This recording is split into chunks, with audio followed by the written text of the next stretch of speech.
എല്ലാവർക്കും നമസ്കാരം. നമുക്ക് മഴതോരും മുംബൈയിലെ അലീനയുടെയും മനുഷ്യങ്കൻ്റെയും നാളത്തെ നല്ലൊരു കഥ കേൾക്കാം. അങ്ങനെ രാവിലെ ബ്രേക്ക്ഫാസ്റ്റ് കഴിക്കാനായിട്ട് വൈജയന്തി ഡൈനിങ് ഹാളിലോട്ട് വരുന്ന സമയത്ത് അവിടെ ഫുഡൊന്നും ഉണ്ടാക്കിയിട്ടില്ല. ആ സമയത്തേക്കും ഈ കമലേട്ടത്തിൽ നിന്ന് ഫുഡൊന്നും ഉണ്ടാക്കിയില്ല എന്ന് പറഞ്ഞുകൊണ്ട് കമലേട്ടത്തിൽ നിന്ന് വിളിക്കുകയാണ്. ആ സമയത്ത് വിളിയൊന്നും ആരും കേൾക്കത്തില്ല. ഇതെന്താ രാവിലെ ഫുഡൊന്നും ഉണ്ടാക്കാതിരിക്കുന്നത്? അങ്ങനെ മനു അങ്ങോട്ട് ഇറങ്ങി വരികയാണ്. അല്ല മനു, നീ എങ്ങോട്ടാ? എനിക്ക് ടൗൺ വരുന്ന പോകണം ആൻറ്റി. അല്ല ഇവിടുന്ന് ബ്രേക്ക്ഫാസ്റ്റ് ഒന്നും ഉണ്ടാക്കിയില്ലേ? നീ എന്തെങ്കിലും കഴിച്ചായിരുന്നു? ഇല്ല, ഞാനൊന്നും കഴിച്ചിട്ടില്ല. രാവിലെ ഒരു ഗ്ലാസ് ചായ മാത്രം കിട്ടി. ഇതെന്താ രാവിലെ ഇവിടെ ഫുഡൊന്നും ഉണ്ടാക്കാമെന്ന് നോക്കും. കമലേട്ടത്തെ കാണുന്നുമില്ല, ഞാൻ വിളിച്ചിട്ട് വിളിയൊന്നും കേൾക്കുന്നില്ലെന്ന് പറയും. ആ ചിലപ്പോഴേ ഒരുപക്ഷെ ഇന്ന് എന്തെങ്കിലും ഫുഡ് കാണും, അത് ഫ്രിഡ്ജിലിരിക്കുമായിരിക്കും, അത് ചൂടാക്കി എടുക്കാമെന്ന് കരുതി ഉണ്ടാക്കാഞ്ഞെന്ന് നമുക്ക് നോക്കാമെന്ന് പറഞ്ഞ് ഫ്രിഡ്ജ് തുറന്ന് നോക്കുമ്പോൾ അവിടെ ഫുഡൊന്നും കാണത്തില്ല. അല്ല കമലേട്ടത്തി എവിടെ പോയി? അറിയത്തില്ല, ചിലപ്പോൾ റൂമിൽ കാണുമെന്ന് പറയും. ഇല്ല, ഞാൻ റൂമിലൊന്നും പോയില്ല, കിച്ചണിൽ നോക്കി കണ്ടില്ലെന്ന് പറയും. അല്ല ശിവേട്ടൻ എവിടെ പോയി? അച്ഛൻ രാവിലെ കോട്ടയത്തിന് പോകണമെന്ന് പറഞ്ഞ് പോയി, എന്നിട്ട് എന്നോടൊന്നും പറഞ്ഞില്ലല്ലോ എന്ന് പറയും. എങ്കിൽ ഞാനും കൂടി പോകാൻ. ആൻറ്റി എന്തിനാ ഇപ്പോൾ കോട്ടയത്ത് പോകുന്നത്? 2 മാസമായി മനു ഡ്രസ്സ് എന്തെങ്കിലും എടുത്തിട്ട്, ചെറിയൊരു പർച്ചേസിങ് ഉണ്ടായിരുന്നു. സ്വന്തം ടെക്സ്റ്റൈൽസ് ഉള്ളപ്പോൾ ആൻറ്റി എന്തിനാ മറ്റേതെങ്കിലും കടയിൽ പോയി തുണി എടുക്കുന്നതെന്ന് പറയും. ഓ, സ്വന്തം തുണിക്കടയിലെ കാര്യങ്ങളൊന്നും പറയണ്ട. എന്ത് നല്ല ഡ്രസ്സ് ഉണ്ട് അവിടെ, കുറേ നരച്ചതും മങ്ങിയതും കുറേ കളർ. ബാംഗ്ലൂരും മുംബൈയിലും പോയി കുറേ ഹോൾസെയിലായിട്ട് കുറേ തുണി എടുത്തുകൊണ്ട് വരും, അത് റീറ്റെയിലായിട്ട് ഇവിടെ വിൽക്കും. ഒരു സെലക്റ്റീവായിട്ടുള്ള ഒരു ഡ്രസ്സുകൾ പോലും ഇല്ല. ആൻറ്റി കൊടുത്ത ഏത് സാരിയും നൈറ്റിയുമാണ് സെലക്റ്റീവ് അല്ലാത്ത ടൈപ്പിലുള്ള ഡ്രസ്സുകൾ, നല്ല കളർ മങ്ങിയ ഡ്രസ്സുകൾ ആണോ? കൊള്ളാത്ത കളർ മങ്ങിയ ഡ്രസ്സുകളാണോ ആൻറ്റി ഇതുവരെ ഉപയോഗിച്ചിട്ടുള്ളത്? എല്ലാം നല്ല ട്രെൻഡിങ് ആയിട്ടുള്ള ഡ്രസ്സുകൾ തന്നെയാണ് ആൻറ്റി വാങ്ങിച്ചിട്ടുള്ളത്. അതും നല്ല നല്ല കളറുള്ള സാരികളും നല്ല ഫാഷനബിൾ ആയിട്ടുള്ള ഡ്രസ്സുകളും എല്ലാം അങ്കിൾ അവിടെ സെയിൽ ചെയ്യുന്നത്. നെടുമ്പുരിക്കൽ ടെക്സ്റ്റൈൽസ് എന്ന് വെച്ച് കഴിഞ്ഞാൽ പാലാ ടൗണിൽ അറിയപ്പെടുന്ന ടെക്സ്റ്റൈൽസ് ആണല്ലോ.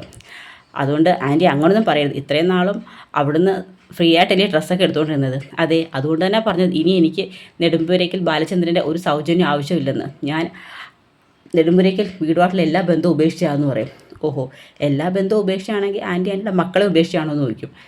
ഞാൻ എൻ്റെ മക്കളെ അല്ലല്ലോ ഉപേക്ഷിച്ചത്, അവരെന്നെയല്ലേ ഉപേക്ഷിച്ചത്, അവർക്ക് എന്നെ ആവശ്യമില്ലല്ലോ, അവർക്കിപ്പം അമ്മയുടെ സ്ഥാനത്ത് അലീനയാണല്ലോ എന്ന് പറയും. എന്താ ആൻറ്റി ഇത്? ആൻറ്റി എന്തിനാ എപ്പോഴും അവളെ കുറ്റപ്പെടുത്തി പറഞ്ഞു? അവൾ നിങ്ങൾക്കൊക്കെ വേണ്ടി എന്ത് ദ്രോഹം ചെയ്തെന്ന്, അവൾ ഞങ്ങൾക്ക് വേണ്ടി എന്ത് നല്ല കാര്യം ചെയ്തെന്നാണ് നീ പറയുന്നതെന്ന് പറയും. എന്താ ഒരു നല്ല കാര്യം ചെയ്തിട്ടില്ലെന്ന് പറയും. മനു, എനിക്ക് നിന്നോട് വെറുതെ കിടന്ന് തർക്കിക്കാൻ ഒട്ടും താല്പര്യമില്ല. ഞാൻ അമ്മയെ പോയി നോക്കട്ടെ, അമ്മയ്ക്ക് രാവിലെ എന്തെങ്കിലും ഫുഡ് കൊടുക്കണമല്ലോ, മരുന്ന് കൊടുക്കാമല്ലോ എന്ന് പറഞ്ഞുകൊണ്ട് വൈജയന്തി അങ്ങ് പോവും. കാരണം മനുവിനോട് തർക്കിച്ചിട്ട് യാതൊരു കാര്യമില്ലെന്നുള്ളത് വൈജയന്തിക്ക് അറിയാം. കാരണം മനുവിൻ്റെ ചില ചോദ്യങ്ങളൊക്കെ വൈജയന്തിക്ക് ചില പാസ്റ്റൊക്കെ ഓർമ്മ വരികയും ചെയ്യും. മുമ്പ് എന്തെങ്കിലും തെറ്റ് ആൻറ്റി ചെയ്തിട്ടുണ്ടോ, ആൻറ്റി ഉൾപ്പെടെയുള്ള എല്ലാവരും നല്ല കാര്യങ്ങൾ മാത്രമാണോ ചെയ്തിട്ടുള്ളത് എന്നൊക്കെയുള്ള മനുവിൻ്റെയുള്ള ചോദ്യങ്ങളൊക്കെ കേൾക്കുമ്പോൾ പിന്നെയും വൈജയന്തിക്ക് ടെൻഷൻ കൂടും. അതുകൊണ്ട് മനുവിനോട് വഴക്കിടാതെ വൈജയന്തി അങ്ങ് പോവുകയാണ്.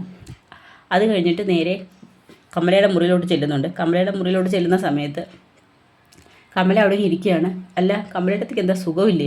ഓ, ഒന്നും പറയണ്ട വൈജി, എനിക്കിന്ന് രാവിലെ തൊട്ട് എന്തൊരു ശരീരവേദന, പനിക്ക് എങ്ങാണോ ആണെന്ന് തോന്നുന്നു. അല്ല എന്തു പറ്റി? അല്ല ഞാൻ രാവിലെ ബ്രേക്ക്ഫാസ്റ്റ് കഴിക്കാൻ വന്നപ്പോൾ അവിടെ ഫുഡൊന്നുമില്ല. ഞാനൊരു ഫുഡും ഉണ്ടാക്കിയില്ല, ചായ മാത്രം ഇട്ട് വെച്ചിരുന്നു. എല്ലാവരും പുറത്തുനിന്ന് ഫുഡ് കഴിക്കാമെന്ന് പറഞ്ഞായിരുന്നു. നിൻ്റെ കാര്യമോ കഷ്ടം അല്ലയോ വൈജി, നീ എന്തോ ചെയ്യും? ഒരു ദിവസം പട്ടിണി കിടന്ന് വെച്ചാൽ കുഴപ്പമൊന്നുമില്ല. ഗാന്ധിജി വരെ പറഞ്ഞിട്ടില്ലയോ ഒരു ദിവസം ഉപവസിക്കാമെന്ന്? ഇത് കേൾക്കുമ്പം വൈജയന്തിക്ക് മനസ്സിലാവും എനിക്കിട്ടുള്ള പണിയാന്നുള്ളത്. അപ്പോഴുടനെ വൈജയന്തി കമലയെടുത്ത് പറയും, കമലേട്ടത്തി വേണമെങ്കിൽ ഉപവസിച്ചോ, എൻ്റെ കാര്യം ആലോചിച്ച് എന്തായാലും കമലേട്ടത്തി വിഷമിക്കേണ്ട. അങ്ങനെ വൈജയന്തി അങ്ങ് റൂമിൽ നിന്ന് പുറത്തിറങ്ങും. അപ്പോഴത്തേക്ക് കമല പറയും, പിന്നെ എന്നെ കൊണ്ട് ആഹാരം ഉണ്ടാക്കിപ്പിച്ചിട്ട് മഹാറാണി അങ്ങനെ കഴിക്കാമെന്നൊന്നും കരുതണ്ട, എങ്ങനെയെങ്കിലും ഇവിടെ നിന്ന് പോയി കിട്ടിയാൽ മതിയായിരുന്നൊക്കെ കമല അവിടെ നിന്ന് കൊടുക്കുന്നുണ്ട്. അങ്ങനെ അമ്മയുടെ റൂമിലോട്ട് വരുന്നുണ്ട്. ചോദിക്കും, അല്ല എന്താ വൈജി നീ ഇങ്ങോട്ട് വന്ന്? അല്ല അമ്മയ്ക്ക് ഫുഡ് എന്തെങ്കിലും കഴിക്കണ്ടായെന്ന് ചോദിക്കും. കഴിക്കേണ്ട സമയമായി, ഒന്നും കൊണ്ടുവന്നില്ലെന്ന് പറയും. കമലയിടത്തേക്ക് നല്ല സുഖമില്ലെന്ന് പറഞ്ഞു, കഞ്ഞി എന്തെങ്കിലും ആക്കിത്തരാമെന്ന് പറയും. ഓ, അതൊന്നും വേണ്ടെന്ന് പറയും. എന്നാലും അമ്മയ്ക്ക് മരുന്ന് കഴിക്കാനുള്ള അല്ലേന്ന് പറയും. നിൻ്റെ കാര്യമാണല്ലോ വയ്യ കഷ്ടം, നീ വയ്യാതെ പിന്നെ ഓരോ ചെയ്ത് കഴിക്കണമല്ലോ. അത് സാരമില്ല, ഞാൻ ഫുഡ് എന്തെങ്കിലും ഓർഡർ ചെയ്ത് കഴിച്ചോളാം എന്നൊക്കെ മുത്തശ്ശിയോട് വൈജ ചോദിക്കുകയാണ്. അത് കഴിഞ്ഞിട്ട് ബാലേന്ദ്രൻ ഗോവർദ്ധനുമായിട്ടൊരു യാത്ര പുറപ്പെടുന്ന കാര്യം പറഞ്ഞല്ലോ, നീലഗിരിയിലേക്ക്. അങ്ങനെ പോകുന്ന സ്ഥലമൊന്നും അവരടുത്ത് പറയത്തില്ല. അങ്ങനെ ഗോവർദ്ധനുമായിട്ട് യാത്രയ്ക്കുള്ള ഒരുക്കത്തിലാണ്. അങ്ങനെ ഇറങ്ങുന്ന സമയത്ത് എല്ലാവരും ഇങ്ങനെ ബാലേന്ദ്രനെ യാത്ര അയക്കാൻ വേണ്ടി നിൽക്കുകയാണ്.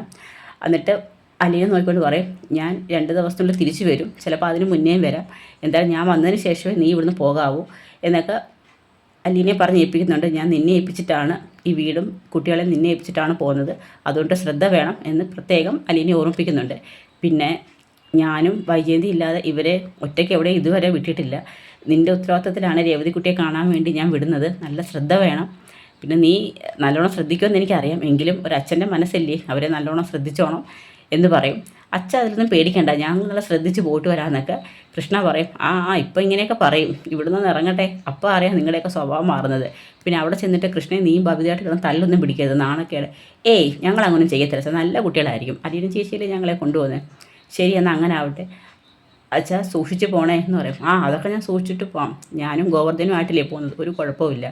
പിന്നെ അച്ഛൻ പോയിട്ട് വരുന്നവർ ഇവിടെ ഒരു തരത്തിലുള്ള ഒരു പ്രശ്നം ഉണ്ടാകത്തില്ല, ഞങ്ങളെല്ലാവരും നല്ല സുരക്ഷിതരായിട്ടിരിക്കുമെന്ന് പറയും. അച്ഛൻ പോയ കാര്യത്തിന് നല്ല സന്തോഷമായിട്ട് പോയിട്ട് വാ, ഒരു ടെൻഷനും വേണ്ട, ഇവിടെ ഈ വീട്ടിനെക്കുറിച്ച് ഞങ്ങളെക്കുറിച്ച് ആലോചിച്ചതിന് ഒരു ടെൻഷനും വേണ്ട, ഞങ്ങൾ സുരക്ഷിതരായിട്ടിരിക്കുമെന്ന് പറയും. ശരിയെന്ന് അങ്ങനെ ആവട്ടെ എന്ന് പറഞ്ഞുകൊണ്ട് ബാലചന്ദ്രൻ ഗോവർദ്ധനുമായിട്ട് യാത്ര പുറപ്പെടുകയാണ്.